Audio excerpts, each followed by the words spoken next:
యాదవరత్న శ్రీ చిట్టబోయిన వీరప్ప యాదవ్ గారి 10వ వర్ధంతి సందర్భంగా ఆయనకు నివాళులు అర్పించడానికి వచ్చినటువంటి యాదవ పెద్దలకు, యాదవ బంధువులందరికీ కూడా పేరు పేరున నమస్కారాలు తెలియజేస్తూ, చిట్టబోయిన వీరప్ప యాదవ్ గారు తన జీవితకాలం అంతా కూడా యాదవులకు సేవ చేయడం జరిగింది. ఆయన జీవితకాలంలో అనేక మంది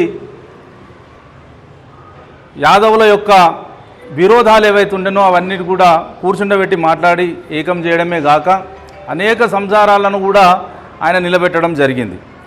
కేవలం యాదవులకు మాత్రమే కాకుండా ఇతర కులాల వారితో అందరితో కలిసిమెలిసి ఉండి అందరినీ అభివృద్ధి వైపు నడిపించిన ఘనత శ్రీ చిట్టబోయిన వీరప్ప యాదవ్ గారిది.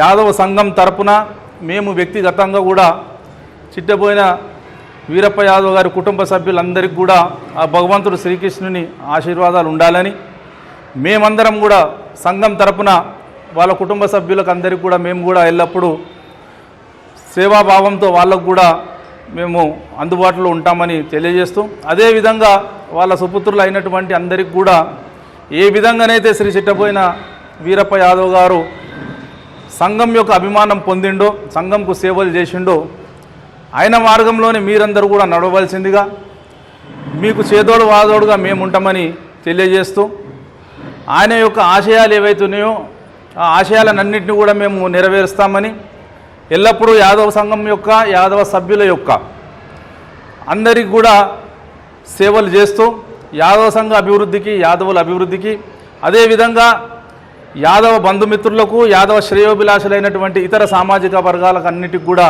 మేము అందుబాటులో ఉండి ఆపదలో ముందుగా మేము యాదవులు ఉంటామని అందరికీ, అదేవిధంగా మాకు ఏ విధమైన కష్టాలు వచ్చినప్పుడు కూడా మీరందరూ కూడా మాకు సహాయ సహకారం అందియాలని తెలియజేస్తూ, మరొకసారి శ్రీ చిట్టబోయిన వీరప్ప యాదవ్ గారికి శ్రద్ధాంజలి ఘటిస్తూ అమర్ హై అమర్ హై.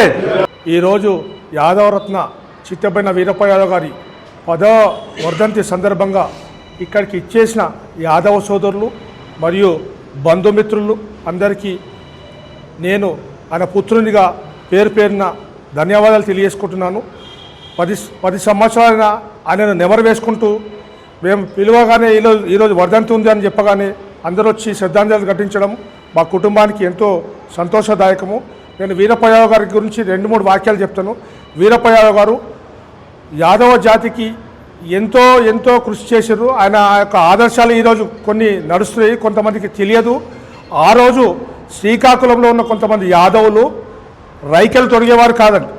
రైకలు తొడిగేవారు కానప్పుడు ఎందుకు మీరు రైకలు తొడిగారని చెప్పి వీరప్ప యాదవ్ అక్కడికి వెళ్ళి వాళ్ళని అడిగినప్పుడు వాళ్ళు ఒక మూఢాచారంతో, ఒక మూఢ నమ్మకంతో మా రైకలు కృష్ణుడు ఎత్తుకపోయాడంట, అందుగురించి అప్పటి నుంచే మేము రైకలు తొడగడం మానేస్తామని చెప్పినప్పుడు వీరప్ప యాదవ్ గారు ఒక 1 నెల రోజులు ఆ శ్రీకాకుళంలో నివసించి వాళ్ళందరినీ కౌన్సిలింగ్ చేసి అలా కాదు అని నచ్చేపి రైకలు తొలగించడం జరిగింది. బాల్య వివాహాలకు వ్యతిరేకంగా వాళ్ళ అంతిమ యాత్రల్లో డ్యాన్సులు చేస్తుంటే అది చేయకూడదని చెప్పేసి అని అంతిమ యాత్ర కాడ మత్తు పదార్థాలు, కళ్ళు సారదించేవాళ్ళు, చనిపోయిన బాధలు ఉంటే మీరు కళ్ళు తాగడం ఏంటని చెప్పి దాన్ని నిషేధించడము, ఈ బొందలు పెట్టడాన్ని కూడా నిషేధించి మనం కాష్టం చేయడం వల్లనే అది అగ్ని హోమంతో సమానం ఉంటుందని చెప్పేసి ఇలాంటి ఆచారాలు ఎన్నో ఆయన అడుగుజాడల్లో ఆయన తీసుకొచ్చిన ఆచారాలే. కాబట్టి ఇప్పటికి కూడా మేము ఆ ఆచారాలను నెమ్మది వేసుకుంటూ మత్తు పదార్థ మలమూత్రంతో సమానమనే సిద్ధాంతం ఉండేది అతనిది. కాబట్టి మేము కూడా అలాంటి సిద్ధాంతాలను పాటించుకుంటూ యాదవ జాతి ఔన్నత్య కోసం పాటుపడుతూ అహర్నిశలు యాదవులంతా సుభిక్షంగా ఉండాలి, యాదవ జాతి అంతా హ్యాపీగా ఉండాలి, వైవాహిక జీవితంలో కూడా అందరూ హ్యాపీగా ఉండాలని చెప్పి వివాహాల్లో కూడా, వివాహ వేడుకల్లో కూడా కొత్త ఆచారాలను తీసుకొచ్చిన దాన్ని కూడా ఆయన వ్యతిరేకించేవారు అప్పట్లో. కాబట్టి ఈ సందర్భంగా యాదవరత్న వీరప్ప యాదవ్ను నేను ఆయన పుత్రునిగా నేను పుట్టడం నాకు ఎంతో గర్వకారణము.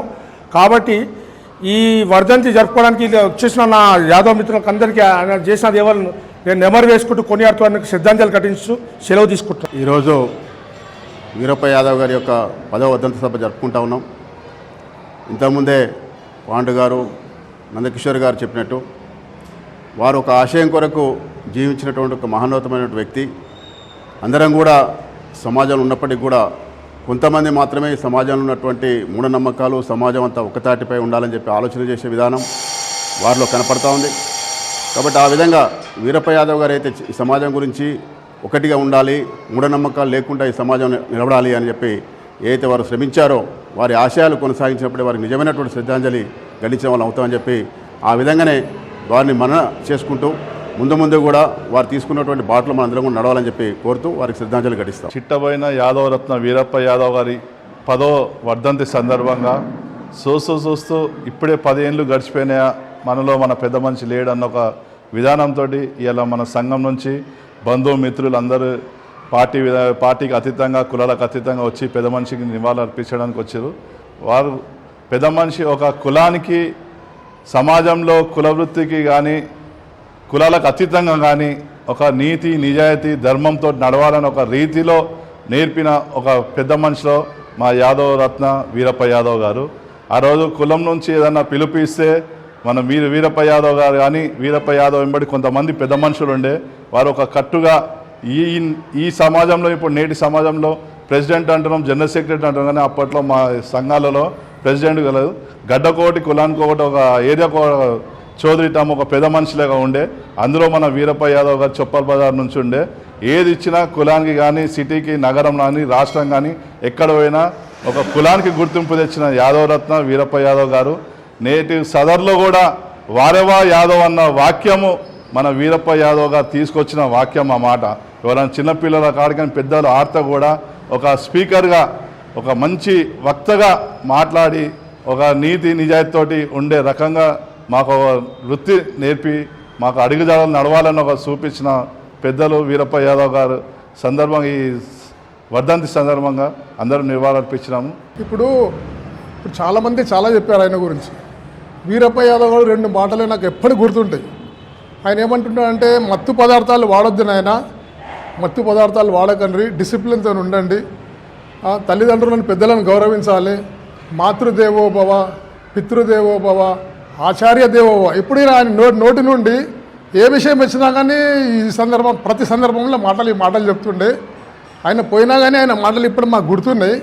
ప్రతి విషయంలో సంఘం గురించి మాట్లాడుతుండే, కులం గురించి మాట్లాడుతుండే. ప్రతి దాంట్లో మన యాదవులకు అందరికీ సహాయ సహకారాలు అందిస్తూ ఎప్పుడు మన యాదవుల గురించి మాట్లాడి యాదవుల గురించి చాలా శ్రద్ధ తీసుకొని వాళ్ళందరికీ సహాయ సహకారాలు అందిస్తుండే. ఆయన పోయి ఇప్పటికీ 10 సంవత్సరాలు అయింది. చూస్తూ ఇప్పుడు 10 సంవత్సరాల సందర్భంగా మేమందరం ఇక్కడ చేరి ఆయనకు శ్రద్ధాంజలి అర్పిస్తున్నాము. పెద్దలు గౌరవనీయులు 10వ వర్ధంతి వీరప్ప యాదవ్ గారి సమావేశంకి వచ్చిన అందరికి కూడా పేరున ధన్యవాదాలు. వారి యొక్క ఆశల గురించి వారి యొక్క మాటలు మనం వినాలంటే చాలా ఉన్నాయి, చెప్పాలంటే ఇంతవరకు అందరూ కూడా చెప్పారు. వారు ప్రతి సమయం కూడా నాకు కలిసినప్పుడు ఒకటే అంటుండే, మనం పెద్దలకు గౌరవించాలి, సమయం పాటించాలి. సమయం అంటే సమయమే ఉంటుండే. నేను చాలా 15-20 సంవత్సరాల నుంచి కూడా నాకు సంఘంకు అటాచ్మెంటు. వారు 5 అంటే 5 గంటలకు వాళ్ళు వచ్చి ఉండేది. వాళ్ళ ఆశలు నెరవేర్చాలని కోరుకుంటూ మీ అందరితో కూడా మనవి ఏంటంటే మనం సమయం పాటించాలి, వారి ఆశయాలు నెరవేర్చాలి, వారి యొక్క అడుగుజాడలో నడుదామని కోరుకుంటున్నాం. జై యాదవ్, జై మాధవ్. వారు చూపించినటువంటి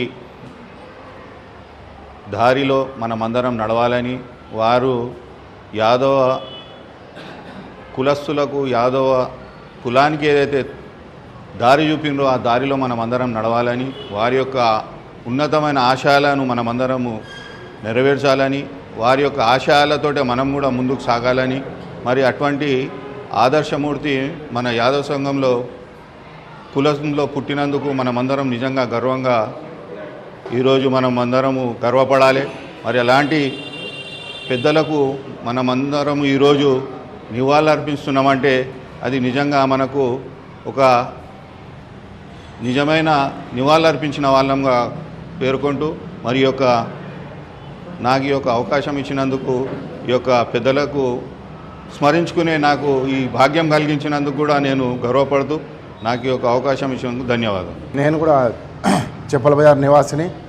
నేను పుట్టినప్పటి నుంచి కూడా వీరప్ప యాదవ్ గారిని చూడడం జరిగింది. మా తండ్రితో చాలా చనువుగా ఉంటుండే ఆయన. అదేవిధంగా నేను కబడ్డీ ప్లేయర్ను. మా శ్రీకృష్ణ క్లబ్కు స్థాపించిన వ్యక్తి వీరప్ప యాదవ్ గారు. ఆయన గురించి ఎంత చెప్పినా మనం తక్కువ. మా బస్తీకే పెద్ద మనిషి ఉండే ఆయన. సుమారు ఆయన 99 సంవత్సరాలు బతికిండంటే కేవలం ఆయన ఎప్పుడు చెప్పేవారు, ఇప్పుడు పెద్దలందరూ చెప్పినట్టు మత్తు పదార్థాలకు దూరంగా ఉండాలి, ఆరోగ్యంగా ఉండాలని. అందుకోసం ఆయన 99 సంవత్సరాలు బతికిండు. ఆయన స్థాపించిన శ్రీకృష్ణ క్లబ్ కబడ్డీలో సుమారు 200 పైన కూడా అందరూ ప్రభుత్వ ఉద్యోగాలు పొందారు. అందులో కూడా నేను ఒక్కొని. అలాంటి వ్యక్తి ఈరోజు మన మధ్యలో లేనందుకు చాలా చింతిస్తున్నాము. వారి అడుగుజాడల్లో వాళ్ళ కుటుంబంలో నందకిషోర్ యాదవ్ గారు ఈరోజు యాదవ్ సంఘం చైర్మన్గా పెద్దల ఆశీర్వాదంతో నియమించబడ్డాడు. ఆయన కూడా కొన్ని అప్పుడప్పుడు చూస్తుంటే వాళ్ళ నాయన గుర్తొస్తుంటాడు ఆయన ముఖంలో. అదేవిధంగా ఆయన మార్గాల్లో నడవాలని కూడా అందరం మేము కూడా మా క్లబ్లో పిల్లలకు చెప్తుంటాము. వారి కుటుంబానికి మేమందరం కూడా ఎప్పుడు తోడు నీడగా ఉంటామని తెలియజేసుకుంటున్నాను. చిట్టబోయిన వీరప్ప యాదవ్ గారి 10వ వర్ధంతి. ఇప్పుడు కన్న చెప్పినట్టు నేను కూడా లింగంపల్లి అంటే మాకు చౌరస్తా ఒకటే, ఇక్కడ పక్కకు వీరప్ప యాదవ్ గారు, ఇక్కడ మేము ఉండేవాళ్ళము. మాకు బాగా అంటే ఒక ఫ్యామిలీ లెక్కనే. మేము కురుమోళ్ళమైనా గొల్లోళ్ళమైనా మేము ఎప్పుడు కూడా అట్లా ఏమీ అనుకోలేదు. ఒక ఫ్యామిలీ లాగానే మా తాత వీరప్ప యాదవ్ గారు వీళ్ళందరూ కూడా ఒక దగ్గర సాయంత్రం కూర్చో ఒక బయటకులాగా ఉంటుండే వాళ్ళకు. మరి ఆయన ఇప్పుడు ఇంతకుముందు గతంలో వీళ్ళందరూ చెప్పినట్టు ఏది చిన్న బస్సులో ఇష్యూ ఉన్నా ఏది ఉన్నా కానీ నడుపుపోదాం అన్నతానే కూర్చుందామని చెప్పుకొని వివాహ జీతం కానీ ఫైనాన్షియల్లీ అన్నది ఏది ఉన్నా కానీ ఆయన దగ్గరకు పోయేవాళ్ళము. ఆయనకు ఒక మంచి పేరుండే. మరి ఆయన పేరు వినగానే తుర్కోళ్ళు ముస్లిమ్స్, నేను 1969లో నేను పుట్టి అప్పటికి ఒక 5 సంవత్సరాలే కానీ అప్పుడు చెప్తుంటే వినేవాడిని. ఆయన ఇది మరి ఆయన ఒక స్వతంత్ర సమరయోధుడు. మరి ఆయనకు అప్పట్లో పెన్షన్ వచ్చినా కానీ ఆ పెన్షన్ని కూడా ఆయన తీసుకోకుండా గవర్నమెంట్కే ఇచ్చేసి మరి ఆయన మీద రజాకారులు కూడా అటాక్ చేసినటువంటి రోజులు కూడా ఉన్నాయంట. మా తాతలు చెప్తుండే, అరే ఆయన ఇట్లా ఉండే రజాకారులు కూడా అటాక్ చేసిర్రు, అయినా కానీ ఆయన దేనికి కూడా భయపడకపోతుండే. ఆయన 80-90 సంవత్సరాలు వచ్చినా కూడా మేము చూస్తుంటే ఆయన భోజనం తొందరగా చేసి రాత్రి 10 గంటలకు ఒక చౌకీదార్ లాగా మొత్తం బస్ అంతా తిరుగుతుండే. భూమన్న గల్లీ, లింగంపల్లి, రెడ్డి కాలేజు, అదే ధోతి కట్టుకొని అదే షెల్ల వేసుకొని ఆయన తిరుగుతూ మరి అవసరం అన్నప్పుడు చేతిలో కట్టె పట్టుకొని పోతుండే ఆయన. మరి అటువంటి మనిషిని మేము అనుకుంటాం చూడు, ఆయన అంత ఏజ్ వచ్చినా కానీ ప్రతి గల్లీలో తిరుగుతూ అందరికీ ఏం బిడ్డ ఏం నాయనా అని పలకరిస్తూ పోయేవాడు. మరి ఆయన స్ఫూర్తిగా ఇప్పుడు చెప్పినట్టు కబడ్డీ అసోసియేషన్కు, దాని తర్వాత మేము క్రికెట్లో వచ్చినామంటే మన పిల్లలు క్రికెట్ కూడా ఆడుతుర్రా అని కూడా అన్నాడు మాకు. మేము ఇంటర్ యూనివర్సిటీ సెలెక్ట్ అయినాక మా మేనమామ తీసుకెళ్ళిండు, ఆశీర్వాదం తీసుకోరా బాబు అని అన్నప్పుడు అప్పుడు చెప్తుండు మన పిల్లలు క్రికెట్ కూడా ఆడుతుర్రు. దాని తర్వాత మన లడ్డు యాదవ్ కొడుకు అందరు కూడా క్రికెట్ ఆడడం మొదలుపెట్టిర్రు. కబడ్డీ కాదు మన పిల్లలు క్రికెట్ కూడా ఆడుతున్నారని మాకు అందరికీ ప్రోత్సాహం ఇచ్చినటువంటి వ్యక్తి. మరి నేను ఎప్పుడు కూడా మేము మర్చిపోము. మేము ప్రతిసారి ఏదైనా ఇష్యూ ఉన్నప్పుడు ఆ పెద్ద మనిషి అని తర్వాత ఆ అడుగుజాడలో నడవాలని మేము అందరినీ మా నందకిషోర్ అదే చెప్తుంటాడు, అన్న ఇట్లుండాలి మనం అట్లుండాలి మామ అని. మరి మీరందరూ ఈ అవకాశం ఇచ్చినందుకు పెద్దలు వీరప్ప యాదవ్ గారికి అమర్ హై అమర్ హై.